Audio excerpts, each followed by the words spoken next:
হচ্ছে কোন ব্যক্তির নামাজ কাজা হয় না? কোন ব্যক্তির নামাজ কাজা হয় না? সালাম আলাইকুম ভাইয়া, ওয়ালাইকুম আসসালাম।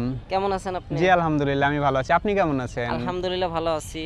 তো আপনাকে আমি একটা ছোট্ট একটা প্রশ্ন করব। এই প্রশ্নের উত্তরটা যদি আপনি সঠিক দিতে পারেন, আল্লাহর রহমতে আমি আপনার কাছে কৃতজ্ঞ। ঠিক আছে? জি করেন। প্রশ্নটা হচ্ছে কোন ব্যক্তির নামাজ কাজা হয় না? কোন ব্যক্তির নামাজ কাজা হয় না? হ্যাঁ, উম, একটু ভেবে বলি। ভিডিও চলতেছে তো, তো বেশি সময় তো দেওয়া যায় না, 5 সেকেন্ড সময় দিলাম। আচ্ছা ঠিক আছে, একটু ভাবি। কোন ব্যক্তির নামাজ কাজা হয় না? বলেন। ভাই মজ্জেমের। মজ্জেম, ভালো করে ভেবে বলেন। না ভাই, মজ্জেমের। কিভাবে? আসলে যেহেতু মজ্জেম একটা মসজিদের দায়িত্বে থাকে, অবশ্যই। উনি এসে 5 ওয়াক্ত নামাজের আগে উনি আজান দেয়, ওনাকে মসজিদেই থাকতে হয়। হ্যাঁ হ্যাঁ। যার কারণে ওনার নামাজ কখনোই কাজা হয় না।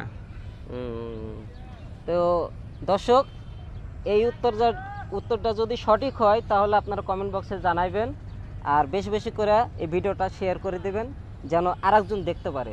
ধন্যবাদ সবাইকে।